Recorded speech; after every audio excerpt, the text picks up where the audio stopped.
dans la ville de Rsal Kbir, qui est une ville du nord, mais j'ai rencontré l'exil très très tôt dans ma vie, parce que j'ai passé juste quelques années dans ma ville natale, et après ma famille a émigré vers Meknès. Et donc mes premiers souvenirs datent de Meknès. On habitait à Hamria, et c'était pour moi jusqu'à présent, quand je pense au Maroc, je pense à ces souvenirs d'enfance et d'enfants, quand j'allais avec mon grand-père à Cheikh El Kamel et Sehri Souani. Mon grand-père avait une adoration pour Moulay Ismaïl, pour la grande figure de Moulay Ismaïl, et donc on allait souvent à Sehri Souani, et on allait de Hamria jusqu'à l'ancienne Médina à pied. C'était vraiment... Et je crois que j'ai gardé le sens de la marche. Pendant très longtemps, quand j'étais en analyse, je me souvenais du contact de ma petite main dans sa main. Ça, c'est vraiment des choses inoubliables. Et c'est à Meknès que j'ai appris à lire et à écrire d'une façon impressionnante, je dirais, parce que j'appartenais à une famille moyenne, ni pauvre ni riche, moyenne, mais très très conservatrice. Très conservatrice parce que j'ai été élevée par mon grand-père, qui était un homme, un cheikh de tariqa, Jilali Rsal Kbir. Donc je crois qu'après j'ai fait mes travaux sur la mystique parce que j'ai été bercée dans cet univers-là. Et donc à Meknès, il était hors de question pour ma famille de nous mettre, moi et dans le contexte marocain, des fois les oncles ont pratiquement le même âge que leur nièce, donc avec mon oncle qui a juste 3 ans de plus que moi. Donc il était hors de question de nous mettre dans une école française. Et j'ai vécu quelque chose de l'ordre d'une souffrance d'enfance et d'enfant, parce que dans notre quartier, j'étais la seule qui ne savait pas lire et écrire en français. Et toutes mes copines, mes camarades de jeu, étaient dans des écoles françaises. Et donc mon grand-père n'a jamais voulu que ses enfants et ses petits-enfants soient dans des écoles qui s'appelaient à l'époque les missions françaises. Et alors, comme je pleurais, je voulais apprendre le français pour parler moi aussi et m'enorgueillir, mon oncle m'a appris l'alphabet français, et donc j'ai appris l'alphabet français avant l'alphabet arabe, parce que je n'ai jamais été à l'école maternelle. Ça n'existait pas à l'époque, il y avait des missions françaises et les écoles primaires, mais il n'y avait pas à l'époque d'école maternelle. Et donc, voilà, j'ai appris l'alphabet et j'étais très fière de montrer à mes copines qu'elles pouvaient bien parler en français, mais moi je savais lire en français. Donc, il y a cette espèce, je pense, comme ça, d'exil qui a accompagné ma démarche.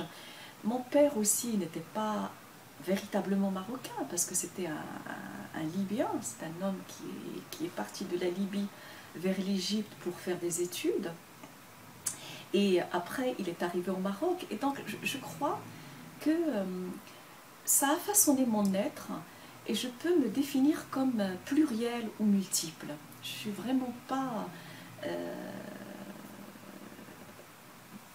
comment on dit, une, voilà, mais multiples. Après Meknès, nous avons été à Casablanca. J'ai grandi aussi dans les quartiers européens de Casablanca. Et là, j'ai un souvenir aussi qui a, je pense, qui a marqué et qui a peut-être fait mon destin. C'est, je lisais énormément. Et j'étais très cadrée par mon oncle aussi, parce que j'ai dit que j'étais élevée par mon grand-père, mais aussi par mon oncle maternel. Et mon oncle avait un rapport aussi à la lecture qui était très fort. Et quand j'écrivais quelque chose, il discutait toujours mes opinions, plus que le style. Et un jour, j'ai écrit un poème, je suis allée voir un professeur, j'ai commencé mon HDR par ce souvenir. Je suis allée voir un professeur de littérature dans mon collège, et le professeur, qui était un barbu à l'époque, et moi j'étais toute jeune, j'étais en 5e je crois, ou en 4e, je ne faisais pas la distinction entre les barbus communistes et les barbus salafistes. Et après, comme ça, j'ai essayé de réanimer ma mémoire, et en fait, il faisait partie de la deuxième catégorie, parce que dans sa façon de s'habiller, de parler, etc., je lui ai apporté un poème pour qu'il me corrige, pour qu'il corrige le poème, et il m'a grondé, il m'a réprimandé, il m'a humilié. Comment une petite fille, au lieu d'apprendre ses leçons, allait composer des vers qui n'avaient rien à voir avec ses études. Et je me souviens jusqu'à présent, c'était vraiment l'hymne à la vie. C'était un poème sur la vie, et je refoulais cet événement. Je n'ai plus écrit de la poésie, mais j'ai continué à écrire sur mon père, qui était un disparu politique. Et je pense que tout mon travail d'après, sur l'exil, sur la langue, sur l'image, la mystique, le théologique, etc., je pense qu'il trouve, qu'il a puisé dans cette mémoire de la petite fille qui a vécu auprès d'un grand-père cheikh d'une confrérie, d'une tariqa dans le nord, et en même temps fille d'un exilé, et en même temps avec l'interdit de composer la poésie qui émanait de son professeur. Et je pense, après donc Casablanca, la famille a souhaité retourner dans sa ville natale, que moi je n'ai connu que 3 ans. Donc j'ai connu ma ville natale 3 ans, et après je suis venue en France, j'ai fait des études de psychologie clinique, après des études de psychanalyse. C'était un parcours classique dans un sens, c'est-à-dire des études de psychologie qui débouchaient sur psychologie clinique.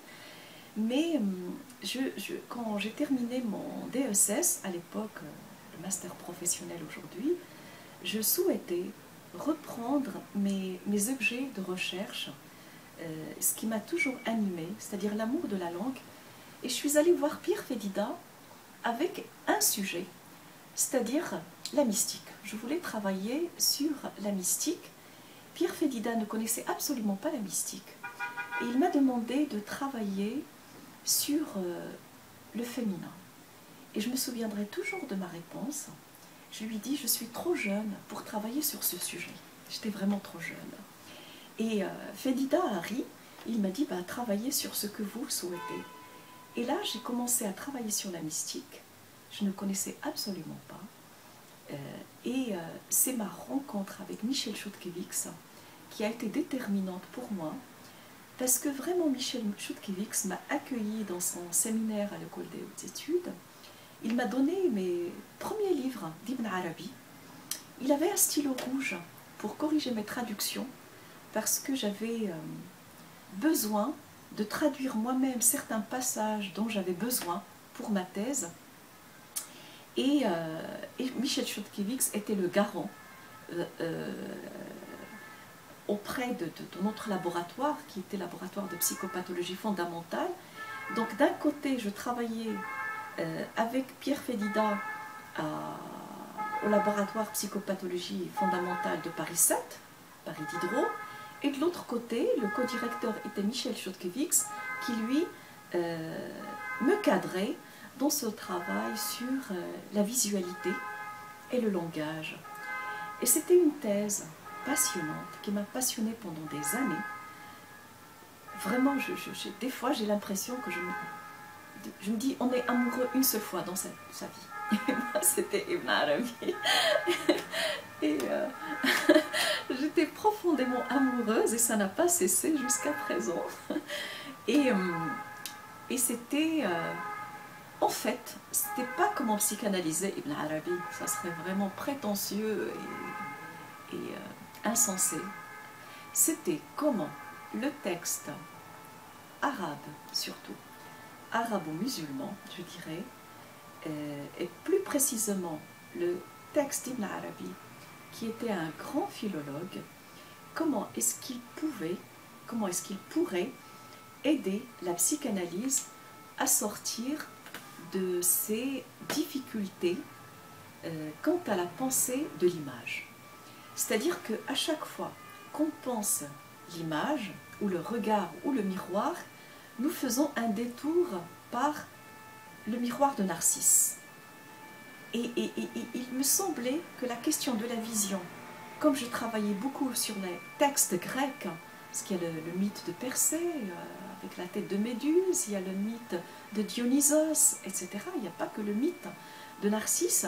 Je trouvais qu'il y avait un réductionnisme dans la psychanalyse quant à la question de l'image.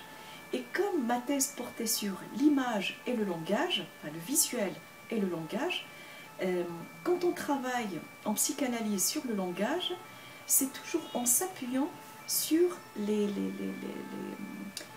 textes ou les langues indo-européennes.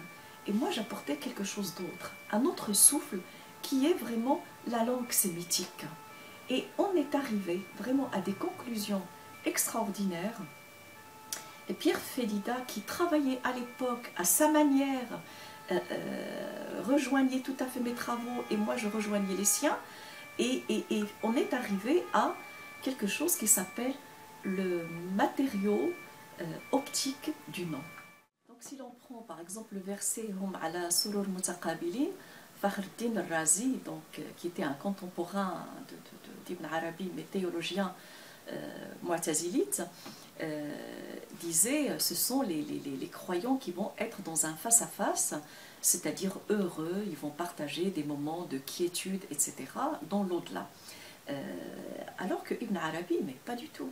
Pour Ibn Arabi, ce sont les noms qui sont dans un face-à-face. Pourquoi? Parce que le miroir réfléchit toujours l'image inverse.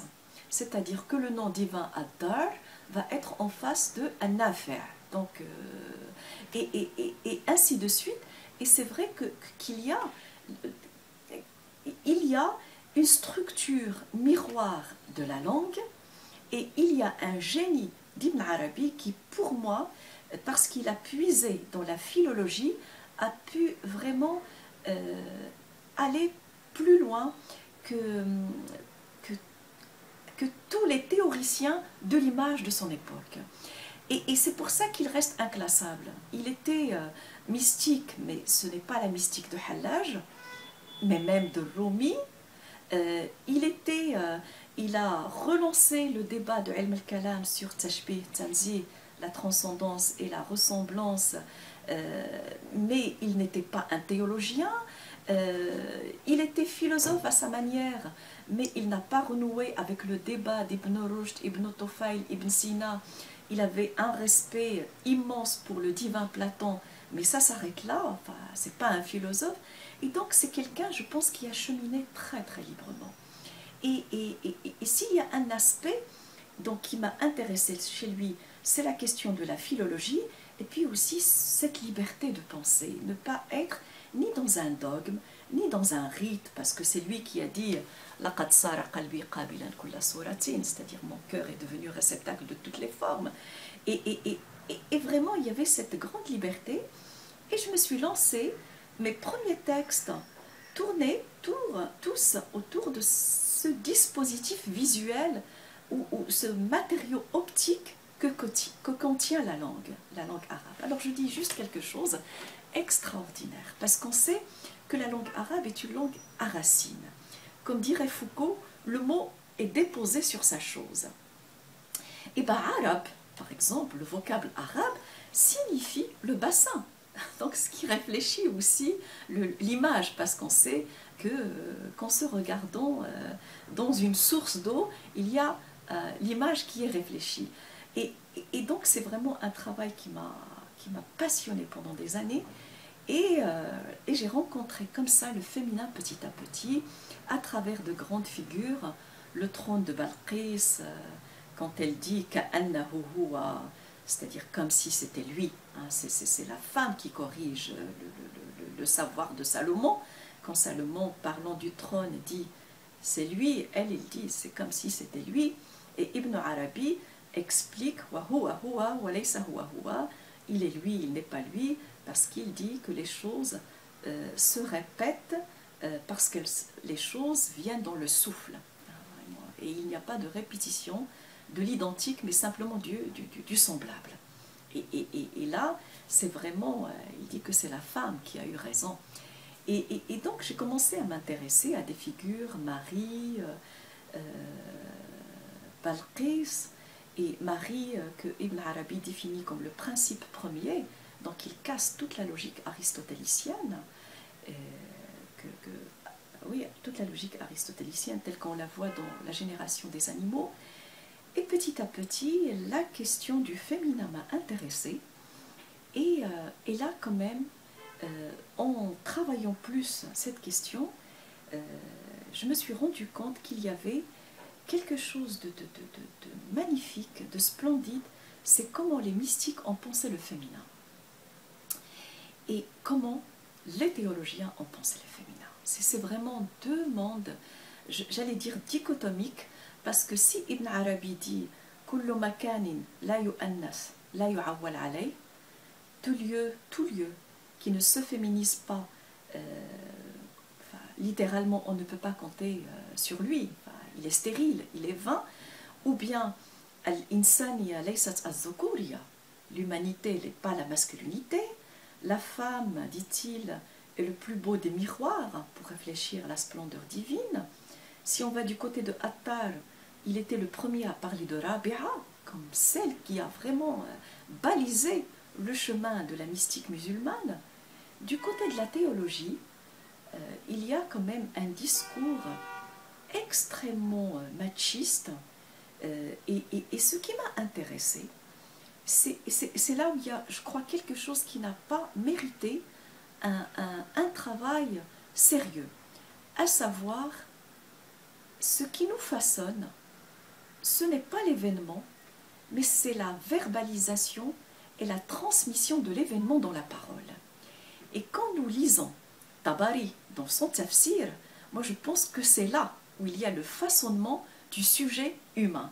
Par exemple, dans Idribuhunna, et ce verset qui dit battez-les, eh ben, il y a une surenchère sur vraiment les moyens les plus avilissants pour la femme, et Tabari va jusqu'à dire vous pouvez les posséder sans leur adresser la parole, c'est-à-dire un viol. Et il y a donc, c'est quelque chose oui, je dis d'extrêmement important, comment la mystique a traité la question du féminin, et comment, c'est-à-dire les féminins élevés, le féminin réfléchissant la splendeur divine, enfin, vraiment c'est l'hymne au féminin et à la femme.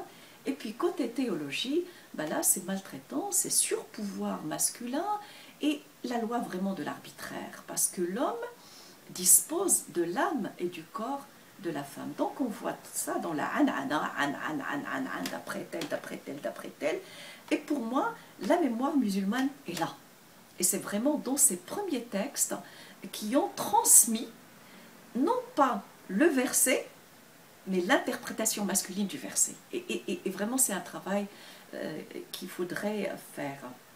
C'est-à-dire reprendre ces textes depuis le début de la an'ana. Donc, voilà.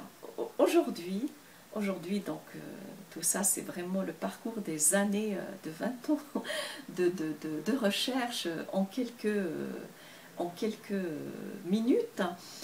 Ce qui a aussi été très très important, j'avais parlé de ce souvenir que j'avais complètement refoulé, l'interdit de composer de la poésie, et donc après j'ai retrouvé la poésie à travers des gens qui étaient dans la subversion, enfin les mystiques, qui étaient des hérétiques, si on prend la figure de Hallaj. Et donc comment je traduisais, et dans un colloque à Beyrouth, le premier colloque de langue arabe, le premier colloque de psychanalyse en langue arabe, qui a été organisé par Adnan Hubballah, qui est décédé, le fa Adnan Hubballah, et qui portait sur An-Nafs 'Inda al-Arab, donc l'âme chez les Arabes. Et j'avais fait un texte sur question de Nafs et l'âme chez Ibn Arabi. Et là, j'ai rencontré Adonis. Je lui ai donné mes textes. Il m'a appelé le lendemain, enfin, mon retour à Paris, était mon retour à Paris. Et il m'a proposé de faire le diwan de la poésie arabe avec lui. Et là, j'ai pensé, mais il est fou. Il est fou parce que je ne connais absolument pas la poésie. J'ai fait des études de psychanalyse. Je suis venue en France à l'âge de 17 ans et je n'ai pas une formation littéraire. Et je lui ai dit, mais je ne connais pas. Il m'a dit, mais c'est pas grave, vous aimez la langue. Et il est vrai que dans ma formation comme ça, j'étais très proche de la langue. Et pour moi, j'étais dans cet esprit, on va dire, très arabe, à savoir que je ne lisais que la poésie arabe. Je lisais beaucoup de littérature, des essais, le théâtre, les romans, mais la littérature m'est restée presque fermée. Je dis la littérature occidentale, même française. Et alors que la littérature arabe, enfin, la poésie arabe, était quelque chose qui m'a toujours habité. Et ça, c'est une chose. De l'autre, Mustapha Safwan m'avait parlé d'Al-Kitab d'Adonis, et que je n'avais pas lu. Dès mon retour à Paris, donc j'étais à Beyrouth, dès mon retour à Paris, je suis allée acheter Al-Kitab à Lima, à l'Institut du monde arabe. Et c'est là la rencontre avec Adonis, vraiment une rencontre, parce que ce qui m'a intéressée dans Al-Kitab, c'est la reconstruction historique d'un trauma collectif. Et là, j'étais très proche de la psychanalyse.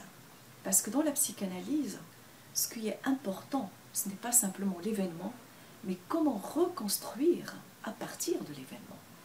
Comment transformer le drame en un souffle pour la vie. Et je trouvais que Adonis, donc, que j'ai rencontré très tardivement, était dans cette démarche que j'avais déjà rencontrée dans les textes de Janine Altounian, qui, elle, a travaillé sur le trauma à partir du génocide arménien.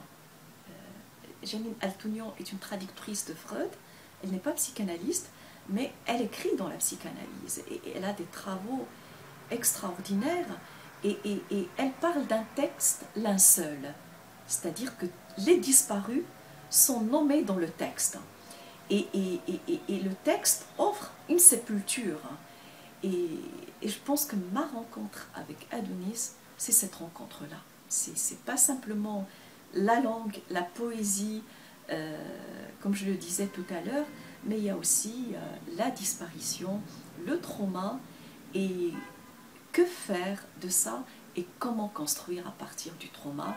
Et après, donc, on s'est lancé dans une aventure.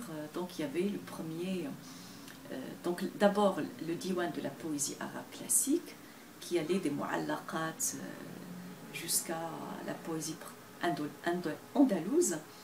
Et j'attire simplement l'attention sur le fait que, avant le diwan de la poésie arabe classique, il n'y avait pas une anthologie de la poésie arabe dans la collection Gallimard.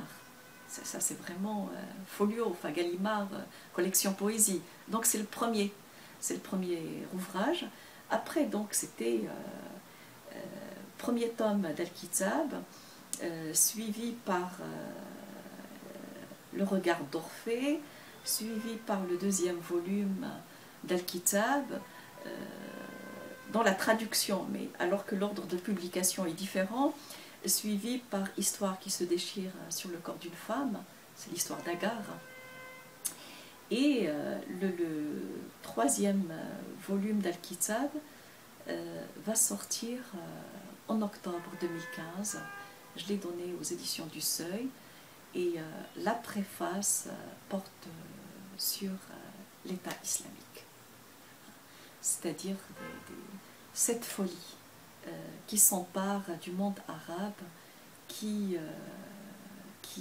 est vraiment qui est insensée et qui nécessite une conjugaison d'efforts chez tous les intellectuels, quelle que soit leur orientation politique, quelle que soit leur orientation intellectuelle, pour vraiment faire face une barbarie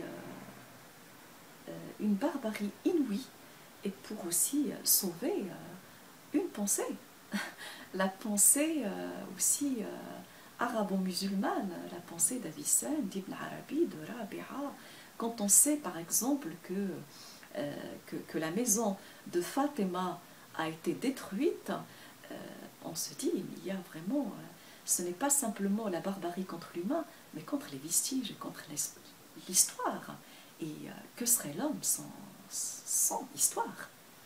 J'ai eu un entretien avec André Miquel et on a discuté longuement.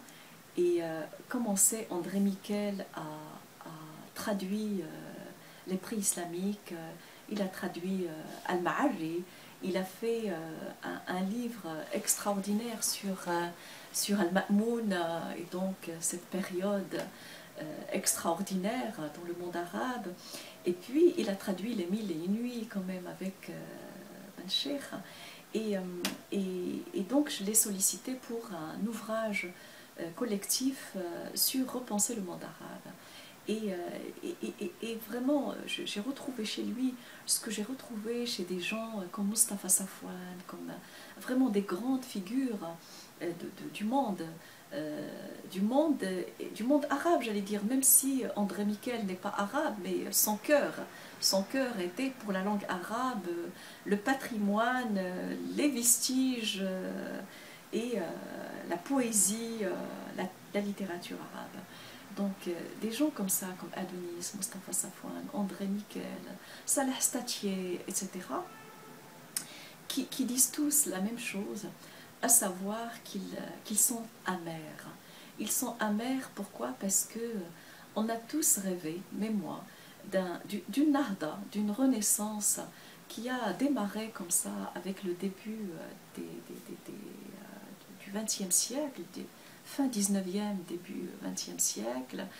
Et c'est vrai qu'on n'a jamais imaginé qu'on allait assister à l'Ihtidar, on dit en arabe, l'agonie du monde arabe. Et jamais, comme ça, on ne pouvait imaginer que le printemps arabe, ou un début de printemps arabe, allait manquer d'hirondelles à ce point-là, c'est-à-dire une demande de liberté, une demande de dignité, une ouverture sur le monde et la modernité, la laïcité, allait donner une catastrophe inouïe, une mainmise sur vraiment l'espoir d'un peuple, le peuple arabe, parce que j'ai l'impression qu'il y a cet État islamique il y a des enjeux, moi je ne suis pas politologue, mais j'imagine qu'il y a des enjeux aussi stratégiques, politiques, économiques. Le monde arabe regorge de richesses sur tous les plans, de ressources minérales, humaines, terre, histoire. Et là, on s'attaque aussi à la Mésopotamie, c'est-à-dire le début de l'écriture, le premier village arabe. Ça, j'ai vu ça quand je préparais le regard d'Orphée. Ben, c'est à côté de Latakié, c'est en Syrie. La première église, c'est en Syrie. Enfin, il y a comme ça des vestiges qui, je pense, interrogent d'une manière ou d'une autre. Et que l'État islamique s'empare de tout cela dans quelque chose de très destructeur, c'est vrai que ça nous amène, nous, analystes, à penser en termes d'instinct de mort ou pulsion de mort. Ça, c'est vraiment pulsion de mort, c'est comme ça que Freud a parlé de la barbarie de la guerre mondiale, la première déjà, la première guerre mondiale, et il y a tout un échange avec Einstein et Freud, et Freud était très lucide, il disait on ne peut pas annuler le pulsionnel primitif en l'humain, la sauvagerie humaine, on peut que éduquer. Mais simplement, j'ai l'impression que aujourd'hui, le monde est allé très loin, Et effectivement, il y a la barbarie humaine, la sauvagerie, mais il y a aussi tous ces enjeux stratégiques, politiques, comme je le disais, une main prêtée aussi à l'État islamique par des divers partenaires et,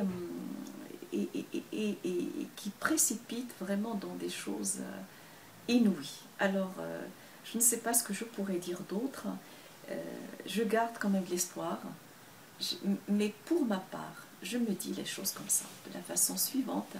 Je me dis, si vraiment il y a une barbarie au XXIe siècle qui prend cette vécure archaïque de la pensée, c'est-à-dire sans pensée, c'est-à-dire renouer avec ce que les islamistes appellent la grandeur de l'islam, mais en effaçant 15 siècles.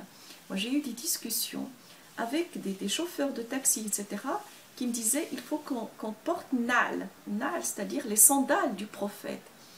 Et je disais comme ça, de bonne foi, mais vous ne pouvez pas dire ça, parce qu'en France, en Suède, il fait extrêmement froid, vous ne pouvez pas faire l'économie des diversités géographiques, culturelles, religieuses, etc. Ce n'est pas possible.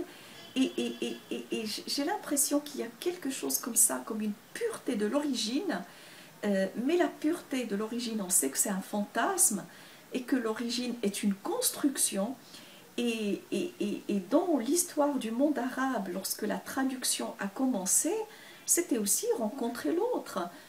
L'autre, le chrétien, le juif, le mazdéen, le grec, et sans ces vraiment différents éléments, sans ces étrangers, ben, on n'aurait pas pu avoir ni mystique, ni philosophie.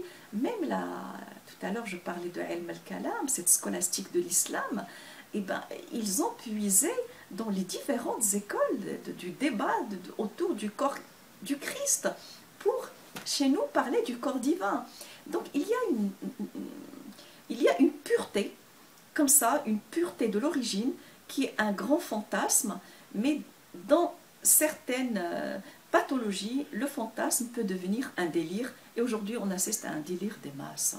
Donc quand je dis je garde espoir parce que il y a quand même il y a des gens qui se battent, et il y a des gens qui se mobilisent, et il faudrait quand même qu'ils se mobilisent sur la scène politique, mais sur la scène intellectuelle, il faudrait voir où est la faille.